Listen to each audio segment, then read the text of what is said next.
মানে স্পিকার, জামাত ইসলামীকে জানতে হলে 100 বছরের ইতিহাস জানতে হবে। জামাত ইসলামী কি ইসলামী দল না অন্য কিছু, সেটার ফতোয়া দেওয়ার দরকার নাই। ব্যবসায়ীদের কি বাংলাদেশ? না, বাংলাদেশ 18 কোটি মানুষের বাংলাদেশ। কৃষক, শ্রমিক, মেহনতি মানুষ, সর্বস্তরের বাংলাদেশ। আমরা আমাদের দেশের চিকিৎসা জগৎকে লজ্জিত করতে চাই না। আমাদের দেশের চিকিৎসা জগৎ সম্পর্কে অপোজিশন লিডার স্বীকৃতি দিলেন। মাননীয় স্পিকার, বিসমিল্লাহির রহমানির রহিম, ইয়্যাকা না'বুদু ওয়া ইয়্যাকা নাস্তাঈন। মাননীয় স্পিকার, আপনাকে অসংখ্য ধন্যবাদ। 2026 এবং 27 অর্থ বছরের বাজেট আলোচনা করতে গিয়ে প্রথমে আমি স্মরণ করছি 18 বছরের নির্যাতন, নিপীড়ন, অত্যাচার, গুম, খুন, শেষ পর্যন্ত আমাদের জামাত ইসলামীর শীর্ষ নেতাদেরকে বিচারিক হত্যাকাণ্ডের মাধ্যমে আমাদের ফাঁসির কাস্টে আমাদের 5 জন নেতাকে হত্যা করা হয়েছে। এবং 18 বছরে যেই সমস্ত পরিবার নির্যাতিত হয়েছে, নিপীড়িত হয়েছে, তাদেরকে স্মরণ করছি, শাহাদাত বরণ করেছেন। পরিশেষে 36শে জুলাই যারা রক্ত দিয়েছে, আন্দোলন করেছে, শাহাদাত বরণ করেছে, তাদেরকে শ্রদ্ধা ভরে স্মরণ করছি। মানে স্পিকার, এই পার্লামেন্টটা হচ্ছে নির্যাতিত, নিপীড়িত, অসহায় মানুষের আহাজারির, মজলুমের আহাচারির সর্বশেষ 12ই ফেব্রুয়ারিতে যে নির্বাচনের মাধ্যমে পার্লামেন্ট গঠন হয়েছে, এই পার্লামেন্ট হচ্ছে 18 কোটি মানুষের সেই আশা আকাঙ্ক্ষার একটি পার্লামেন্ট। এই পার্লামেন্ট বিগত 54 বছর যে পার্লামেন্ট হয়েছে সেই পার্লামেন্টের মতো নয়। এই পার্লামেন্ট থেকে, এই পার্লামেন্টের কাছে বাংলাদেশের 18 কোটি মানুষ বিশাল প্রত্যাশা এবং বিশাল আশা নিয়েই এই পার্লামেন্ট গঠিত হয়েছে। এবং এই পার্লামেন্টে গঠিত হওয়ার পর আমরা কি দেখলাম মাননীয় স্পিকার? নির্বাচনের আগেই আমরা একটা স্লোগান দিতাম, সেই স্লোগান হচ্ছে চলো একসাথে গড়ি বাংলাদেশ। আজকে সেটার রেজাল্ট, মাননীয় প্রধানমন্ত্রী বিদেশ সফর করে আসার পর আমাদের অপোজিশন লিডার, মানবিক নেতা ডক্টর শফিকুর রহমান চলো একসাথে গড়ি বাংলাদেশ, সেটার আজকে প্রমাণ উনি আজকে এই পার্লামেন্টে দিয়েছেন। মাননীয় প্রধানমন্ত্রীর এই সফরকে উনি প্রশংসিত করে আজকে বাংলাদেশের মানুষকে অতীতের সমস্ত কিছু ভুলে গিয়ে আগামীতে নতুন বাংলাদেশ গড়ার উনি যে অঙ্গীকার নির্বাচনের আগে করেছিলেন, সেটার প্রতিফলন আজকে উনার অপোজিশন লিডার হিসাবে মাননীয় প্রধানমন্ত্রীর সফরের পরে বক্তৃতায় উনি আজকে সেটা প্রকাশ করেছেন। মাননীয় স্পিকার, ডক্টর শফিকুর রহমান সাহেব অপোজিশন লিডার, উনি তো দেশবাসীকে বুঝিয়ে দিয়েছেন। উনি সরোয়ার্দীর উদ্যানের মহাসমাবেশে বক্তৃতা দিলেন, বক্তৃতায় অসুস্থ হলেন। আল্লাহ তাআলা ওনাকে ভালো করলেন। অসুস্থ অবস্থায় বসে বসে জাতির উদ্দেশ্যে উনি বক্তব্য রাখলেন। বক্তব্য রেখে ঘোষণা করলেন, আমরা যদি ক্ষমতায় যাই তাহলে আমরা সরকারি কোনো সুযোগ সুবিধা নেব না, ট্যাক্স ফ্রি গাড়ি নেব না, এবং আমরা কোনো ধরনের গৃহায়নের জন্য, আমরা কোনো ধরনের বাস স্থানের জন্য কোনো ধরনের জমিও আমরা নেব না। এরপরে উনি অসুস্থ হলেন। ওনাকে প্রস্তাব দেওয়া হলো যে আপনাকে বিদেশে গিয়ে হার্ট অপারেশন করতে হবে। উনি বললেন, না, আমি আমার দেশের উপরে আমার আস্থা রয়েছে, আমি এই দেশের মধ্যেই চিকিৎসা করব। আল্লাহর মেহেরবানি, উনি চিকিৎসা করলেন, ভালো হলেন, দেশবাসীর কাছে মেসেজ দিলেন, আমরা আর আমাদের দেশের চিকিৎসা জগৎকে লজ্জিত করতে চাই না। আমাদের দেশের চিকিৎসা জগৎ সম্পর্কে অপোজিশন লিডার স্বীকৃতি দিলেন। মাননীয় স্পিকার, আমি আজকে শ্রদ্ধা ভরে স্মরণ করছি আমাদের 1991 সালে বাজেট পেশ করেছিলেন মরহুম সাইফুর রহমান। 2001 সালেও উনি বাজেট পেশ করেছিলেন সরকারের সময়ে। আমাদের মাননীয় অর্থমন্ত্রী চট্টলার অত্যন্ত ঐতিহ্য পরিবারের, বুনেদি পরিবারের, বাণিজ্যিক পরিবারের সন্তান। উনি চেম্বার সভাপতি ছিলেন, উনি আন্দোলন সংগ্রাম করেছেন। আমাদের স্টক এক্সচেঞ্জের চট্টগ্রামের উনি চেয়ারম্যান হিসেবে দায়িত্ব পালন করেছিলেন। আমি আশা করেছিলাম উনি বাংলাদেশের 18 কোটি মানুষের দিকে তাকিয়ে বাজেট দিবেন, কিন্তু উনি বাজেট দেন নাই। সেটার প্রমাণ বাজেট উত্তর উনি সাংবাদিক সম্মেলন করেছেন। সাংবাদিক সম্মেলন উনি কি বললেন? অর্থমন্ত্রী বললেন যে আমার এই বাজেট ব্যবসার পরিবেশকে সহজ করার জন্য বাজেট দিয়েছি। ব্যবসায়ীদের কি বাংলাদেশ? না, বাংলাদেশ 18 কোটি মানুষের বাংলাদেশ। কৃষক, শ্রমিক, মেহনতি মানুষ, সর্বস্তরের বাংলাদেশ। আপনি ব্যবসায়িক পরিবার, তাই ব্যবসায়ীদের জন্য বাজেট দিয়েছেন, বাংলার মানুষের জন্য বাজেট দেন নাই। তাই আজকে আমি সাইফুর রহমান মরহুম ওনাকে স্মরণ করছি। উনি যখন বাজেট দিতেন তখন অপোজিশন লিডারদের কাছে টেলিফোন করতেন। আমি অর্থ মন্ত্রণালয়ে 2001 সালে কাজ করেছি। আমাদের সাথে আমাদের মুশফিকুর রহমান, যিনি অর্থ মন্ত্রণালয়ে এইবারে সভাপতি হয়েছেন, উনিও, উনার সাথে আমরা কাজ করেছি।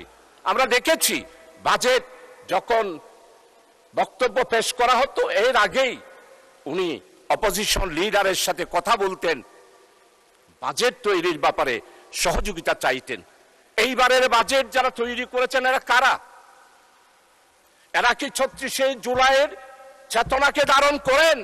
না। যারা বাজেট তৈরি করেছেন, অতীতে যেভাবে বাজেট তৈরি করেছেন 18 বছরে যারা স্বৈর শাসক ফ্যাসিস্ট, তাদের বাজেট যারা তৈরি করেছেন এইবারও ঠিক তারাই বাজেট তৈরি করেছেন।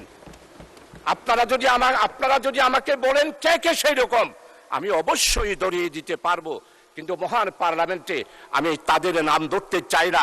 আপনারাই চিন্তা করেন, এই বাজেট আপনারা যে তৈরি করেছেন, আপনারা সবাই স্লোগান দিয়েছেন নির্বাচনের আগে, আমাদের মতো সবার আগে বাংলাদেশ। এইবারের বাজেটে সবার আগে বাংলাদেশের এই স্লোগানটি কি প্রতিফলিত হয়েছে? এটা যদি প্রতিফলিত হতো তাইলে আপনারা কৃষি সম্পর্কে যেই বক্তব্য দিয়েছেন, বাজেট পেশ করেছেন, সেটা কি এইখানে আছে? আমাদের সম্মানিত কৃষি মন্ত্রী জনাব মাওলানা মতিউর রহমান নিজামী বাংলাদেশে 54 বছরে কৃষকদের জন্য মাওলানা মতিউর রহমান নিজামী মন্ত্রী হিসাবে যেই বিশাল পরিবর্তন করেছিল 4 দলীয় জোটের আমলে, সেটা 54 বছরের অন্য কোনো বাজেটে বা অন্য কোনো মন্ত্রী সেটা দেখাতে পারে নাই। সেটা কেমন? মাননীয় স্পিকার, আমাদের মন্ত্রী 4 দলীয় জোটের আমলে যখন কৃষি মন্ত্রণালয়ের দায়িত্ব নিলেন, উনি তখন ব্লক সুপারভাইজার ছিল প্রতি ইউনিয়নে একজন। আমার মন্ত্রী, আমাদের নেতা শহীদ মাওলানা মতিউর রহমান নিজামী কৃষকদের কথা চিন্তা করে উনি প্রত্যেকটা ইউনিয়নে 9 জন করে প্রতি ওয়ার্ড ভিত্তিক একজন ব্লক সুপারভাইজার দিয়ে কৃষকের মধ্যে বিশাল একটি বিপ্লব এনেছিলেন। উনি ঘোষণা দিয়েছিলেন, আজকে আপনারা গাছ রোপণের কথা বলেন, এই গাছ রোপণের চিন্তাধারা সফল করেছিলেন তৎকালীন 4 দলীয় জোটের আমলে 3 বারের প্রধানমন্ত্রী বেগম খালেদা জিয়ার আমলে সফল কৃষিমন্ত্রী মাওলানা মতিউর রহমান নিজামী বলেছিলেন, একটি বাড়ি খামার বাড়ি আর বনজ শিল্প, বনজ ঔষধ এবং অর্থকরী গাছ লাগানোর বিপ্লব এনেছিলেন মাওলানা মতিউর রহমান নিজামী। কিন্তু আমরা এবারের বাজেটে কি দেখি? কৃষকদেরকে অবহেলা করা হয়েছে। অতীতে যা বাজেট ছিল তার থেকে আপনি কমিয়ে দিয়েছেন। কৃষক ছাড়া বাংলাদেশ বাঁচবে না। তাই আমার প্রস্তাব হলো, কৃষকদের ব্যাপারে এই বাজেটে আপনাকে অবশ্যই কৃষকদের ব্যাপারে আপনাকে বাজেট বরাদ্দ বাড়িয়ে দিতে হবে। মাননীয় স্পিকার, আমি গ্যাস ও কৃষি, গ্যাস ও খনিজ, বিদ্যুৎ, জনপ্রশাসন, প্রবাসী কল্যাণ, বন্দর, স্বরাষ্ট্র ও পুলিশ, বন এবং পরিবেশ আর শিল্প, এই কয়েকটা মন্ত্রণালয়ের উপরে আমি আজকে উল্লেখ করতে চাই। 15টা মন্ত্রণালয়ে আপনি অতিরিক্ত বাজেট দিয়েছেন, কিন্তু এই 9টা মন্ত্রণালয় আজকে দুকে দুকে মরতেছে। গ্যাস আজকে 54 বছর একটা গ্যাস কূপও আপনারা উত্তোলন করতে পারলেন না। অথচ আমাদের পাশে রাখাইন এই রাজ্যের পাশেই আজকে বঙ্গোপসাগরে গ্যাস উত্তোলন হয়েছে, অথচ আমরা এখনো পর্যন্ত গ্যাস পাই নাই। গ্যাসের চাহিদা দিন দিন বাড়তেছে, আর আমাদের গ্যাস আমদানি করতে হয়, আমরা একটা গ্যাস কূপও আজকে আমরা 54 বছরে পারি নাই।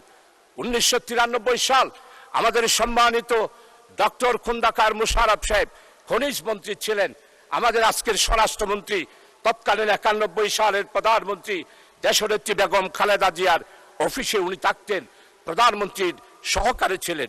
উনার অবশ্যই খেয়াল থাকার কথা। 1993 সালে যখন পার্লামেন্টে বক্তব্য রাখলাম, তখন মাননীয় প্রধানমন্ত্রী ডক্টর খোন্দকার মোশাররফ সাহেবকে নির্দেশ দিলেন যে চৌধুরী যে বক্তব্য রেখেছে, আমাদের চট্টগ্রামের গ্যাস ফিল্ড কুমিরাগুনা বড় হাতিয়াতে সেই গ্যাস ফিল্ড আপনি পরিদর্শন করুন। ডক্টর খোন্দকার মোশাররফ, ওনার মন্ত্রণালয় এবং আমার আজকের স্বরাষ্ট্রমন্ত্রী ওনারা সহ আমার সেই এলাকায় গেলেন।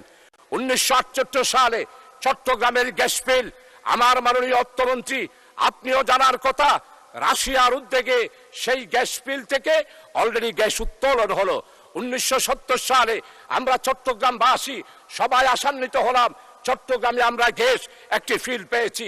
কিন্তু দুর্ভাগ্য, 1971 সালে দেশ স্বাধীনতার পর আধিপত্যবাদী হিন্দুস্তান আমার ওই রাশিয়ার গ্যাস ফিল্ডে ওনারা সবাই সরজমিনে দেখেছেন, সেইখানে সীসা ঢেলে দিয়ে আমার গ্যাস ফিল্ডটাকে বন্ধ করে দিল, আমরা গ্যাস পেলাম না।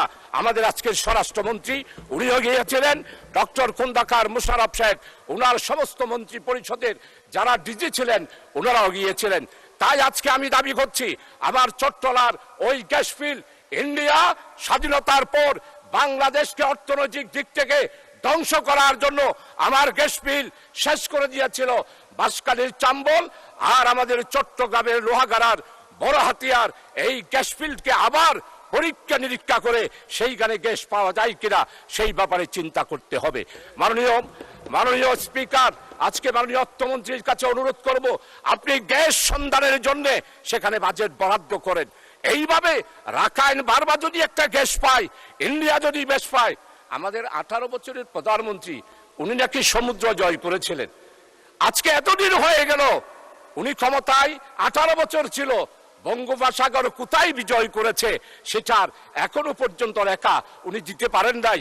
আমাদের চট্টগ্রামের আরেক কৃতি সন্তান স্বরাষ্ট্রমন্ত্রী, আজকে আমাদের চট্টগ্রামে একটা কথা এসেছে, ওদের ফতোয়ার জন্য আর মাদ্রাসায় যেতে হবে না। তো আমি জিজ্ঞেস করলাম কেন? ওদের ফতোয়া তো আপনাদের এই পার্লামেন্টে দেওয়া হয়। ফতোয়া কিরকম? ফখরুল ইসলাম মাননীয় মন্ত্রী, উনি যেমন ইসলাম নয়, জামাত ইসলামীও ইসলাম নয়। মানে স্পিকার, জামাত ইসলামীকে জানতে হলে 100 বছরের ইতিহাস জানতে হবে। জামাত ইসলামী কি ইসলামী দল না অন্য কিছু, সেটার ফতোয়া দেওয়ার দরকার নাই। তাই আমাদের চট্টগ্রামে এখন বলতেছে হাল জবানার মুফতি তিনি, আর একটা বললাম না, আলিফ বাতা জানেন না। মানে স্পিকার, আমরা ফতোয়ার জন্য আর হাটহাজারে যাব না, ফতোয়ার জন্য পটিয়াও যাব না, ফতোয়ার জন্য লালবাগেও যাব না। আমাদের এই মহান পার্লামেন্টে জামাত ইসলামীকে ইসলামী দল নয় বলে যিনি বলেন, তার কাছ থেকেই আমরা ফতোয়া নেব। মানে স্পিকার, জামাত ইসলামের ইতিহাস, গণতান্ত্রিক আন্দোলনের ইতিহাস, জামাত ইসলামের ইতিহাস, ইসলামের উপরে যখন এই আঘাত এসেছে, জামাত ইসলামী বজ্রকণ্ঠে রাজপথে প্রতিবাদ করেছে, সারা বিশ্বে স্বীকৃতি দিয়েছে জামাত ইসলামী হলো ইসলাম রক্ষার জন্য একটি মাত্র বাংলাদেশে, অন্যান্য ইসলামী দলের মতো নয়। জামাত ইসলামী গণতান্ত্রিক, নিয়মতান্ত্রিক, মানুষের অধিকার প্রতিষ্ঠার জন্য, ওয়েলফেয়ার স্টেট কায়েম করার জন্যই জামাত ইসলামী। তাই নির্বাচনের আগে আমাদের বক্তব্য ছিল ন্যায়, ইনসাফ, বৈষম্যহীন, কল্যাণময় একটি রাষ্ট্র আমরা কায়েম করতে চাই। মাননীয় স্পিকার, আজকে বিদ্যুতের অবস্থা কোথায়? ক্যাপাসিটি চার্জ, আপনারা ক্ষমতায় আসলেন 4 মাস, এখনো পর্যন্ত ক্যাপাসিটি চার্জ আপনাদেরকে দিতে হচ্ছে। এই ক্যাপাসিটি চার্জ দুর্নীতির একটি বিশাল আগ্রা। এই ক্যাপাসিটি চার্জ কোথায় যায়? ইন্ডিয়ার বিদ্যুৎ যাদের সাথে চুক্তি করেছিল, মাননীয় স্পিকার, আমাদের মাননীয় অর্থমন্ত্রী, উনি আর আমরা একসাথেই হলমার্কের বিরুদ্ধে বক্তব্য রেখেছি। ক্যাপাসিটি চার্জ বিদ্যুতের এই ব্যাপারে আমরা বক্তব্য রেখেছি, কিন্তু আজকে 4 মাস হয়ে গেল, এখনো আমাদেরকে ক্যাপাসিটি চার্জ অর্থাৎ বিদ্যুৎ না পেলেও যাদের সাথে চুক্তি হয়েছে তাদেরকে টাকা দিতে হবে। কত টাকা দিতে হয় সেটা সাংবাদিক সম্মেলনে মাননীয় অর্থমন্ত্রী আপনি নিজেই সেটা উল্লেখ করেছেন। তাই আমার দাবি, এই ক্যাপাসিটি চার্জ বন্ধ করে দিয়ে আমাদেরকে নতুন ভাবে বিদ্যুৎ, আমি প্রশংসা করি আপনারা আজকে বিদ্যুতের ব্যাপারে আপনারা একটা নতুন পদক্ষেপ নিয়েছেন, অবশ্যই সেটা সফল হোক, সেটাই কামনা করি মাননীয় স্পিকার। এরপরে মাননীয় স্পিকার, জনপ্রশাসন কি হচ্ছে? জনপ্রশাসনে 18 বছরের যারা প্রশাসন চালিয়েছেন, যারা সুবিধা পেয়েছেন, পদায়ন পেয়েছেন, ভালো ভালো পোস্ট পেয়েছেন, তাদেরকে কাকেও সরালেন না, সবাইকে আপনারা বহাল তরবিয়তে রেখে দিলেন। আর এখন আপনারা কি করছেন? জনপ্রশাসনে 18 বছরে যারা নির্যাতিত, যারা পদায়ন হয় নাই, যারা প্রমোশন পায় নাই, তাদেরকে আস্তে আস্তে করে সবাইকে সচিব পদ, জয়েন্ট সেক্রেটারি পদ, এডিশনাল সেক্রেটারি পদ থেকে আস্তে আস্তে তাদেরকে আপনারা বিদায় করে দিচ্ছেন।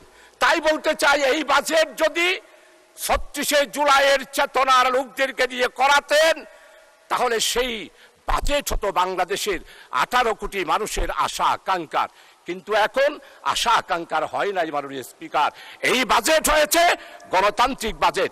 1972 সালের বাজেট, 1973 সালের বাজেট দিয়েছিল, সবাই প্রশংসা করেছিল, কিন্তু বাজেট দেওয়ার পর আমরা দেখলাম সেরুমিয়া, অর্থমন্ত্রী ছিল তাজউদ্দিন আর বাণিজ্য মন্ত্রী ছিল সেরুমিয়া, আমাদের সতর্ঘাটের শফি সওদাগর।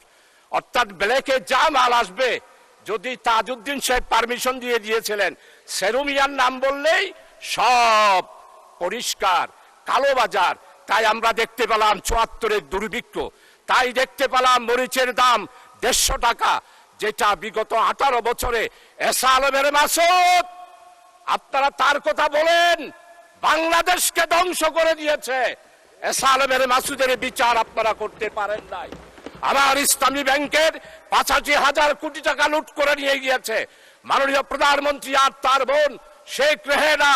2,63 বিলিয়ন ডলার বিদেশে পাচার করেছে, সেগুলোর কথা বাজেট বক্তৃতায় মাননীয় অর্থমন্ত্রী আপনি উল্লেখ করেন নাই। আপনি আজকে বাংলাদেশে দুর্নীতি কিভাবে দমন করবেন সেটার কথা বলেন নাই। কোথেকে করবেন? 4 মাসে এখনো পর্যন্ত দুর্নীতি দমন কমিশন আপনারা প্রতিষ্ঠা করতে পারলেন না, বরং দুর্নীতিতে যে বাজেট ছিল এখনো সেটা আপনারা কমিয়ে দিয়েছেন। তাই আপনাদের কাছে অনুরোধ করব, আসুন আপনারা যদি দেশ এবং জাতির স্বার্থে আমরা নতুন যেই যাত্রা শুরু করেছি, সেই যাত্রার জন্য আপনাদের কাছে অনুরোধ করব, আপনারা মেহেরবানি করে দয়া করে বাজেটের মধ্যে আমি যেই 9টা মন্ত্রণালয়ের কথা বলেছি, সেই মন্ত্রণালয়ে বাজেট বৃদ্ধি করার জন্য, সেই ব্যাপারে চিন্তা করার জন্য। মানে স্পিকার, পুলিশ শুধু বলতেছে আইনশৃঙ্খলা, পুলিশের মধ্যে এখনো পর্যন্ত আপনারা 14,000 শূন্যপদে পুলিশ দেওয়ার কথা বলেছেন। ফ্যাসিস্ট স্বৈরাচার শেখ হাসিনার আমলে যেই পুলিশ নিয়োগ দেওয়া হয়েছে, তাদের ব্যাপারে কোনো তদন্ত হচ্ছে না। 4 মাসে 18 বছরে যেই দুর্নীতি হয়েছে সেটার শ্বেতপত্র আপনারা প্রকাশ করছেন না। আসুন প্রবাসী কল্যাণ, আজকে প্রবাসী কল্যাণ মন্ত্রণালয়ে বাজেট বরাদ্দ করতে হবে। চট্টগ্রাম বন্দর এতদিনের বন্দর, এখনো পর্যন্ত বড় ভেসেলগুলা ঢুকতে পারে না, বড় ভেসেলগুলা বাইরে থাকে, সেই ভেসেল থেকে জাহাজ দিয়ে মাল এনে এখনো পর্যন্ত মানদাতার আমলের বন্দর পরিচালিত করা হচ্ছে। তাই আমার স্পষ্ট কথা মাননীয় অর্থমন্ত্রী, আমাদের চট্টগ্রাম বন্দরকে আধুনিকায়ন করতে হবে, সিঙ্গাপুরের আদলে করতে হবে। আমাদের চট্টগ্রামকে আমাদের সাবেক 3 বারের প্রধানমন্ত্রী বেগম খালেদা জিয়া চট্টগ্রামকে বাণিজ্যিক রাজধানী ঘোষণা করেছিল। বাণিজ্যিক রাজধানী করার জন্য যা করা দরকার, সময় যেহেতু নাই, আমার কাছে স্পষ্ট প্রস্তাব আছে, সেগুলো আপনার কাছে আমি দিতে পারবো। এরপরে কর সংশোধন করার জন্য জাতীয় রাজস্ব বোর্ড যেই সংস্কার পরামর্শ কমিটি আন্টোরিয়াম গভর্নমেন্টের আমলে দিয়েছে, মাননীয় অর্থমন্ত্রীর কাছে আমি সেটা পেশ করব। আপনি সেই অনুসারে আমাদের জাতীয় রাজস্ব বোর্ডকে সাজানোর চেষ্টা করবেন। আমার ধন্যবাদ। ধন্যবাদ মাননীয় সদস্য। পরবর্তী বক্তা জয়নুল আবেদিন ফারুক, নোয়াখালী 2। আপনার সময় 10 মিনিট।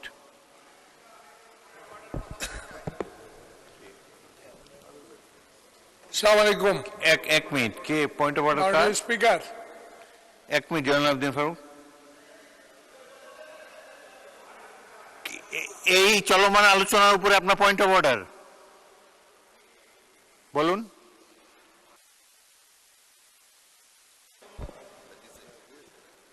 বিসমিল্লাহির রহমানির রহিম। আমাদের বিরোধী দলীয় সংসদ সদস্য জামাত ইসলামের কথা বললেন, ইসলাম নিয়ে কথা বললেন। মাননীয় সদস্য, ইসলাম আল্লাহর মনোনীত ধর্ম। মাননীয় সদস্য, এখন বক্তৃতার কোনো সুযোগ নেই। বক্তৃতা না, আপনি 10 বাজেট সেকেন্ড, 10 সেকেন্ড। আপনি বাজেট 1 সেকেন্ড না, আপনি বাজেট বক্তৃতা আমি দিয়েছেন। বলতে চাই, না ইসলাম- প্লিজ, এখন আর সময় দেওয়া যাবে না। আপনার বাজেট বক্তৃতা বাকি থাকলে তখন বলেন সময়। মাননীয় সদস্য জয়নুল আবেদিন ফারুক।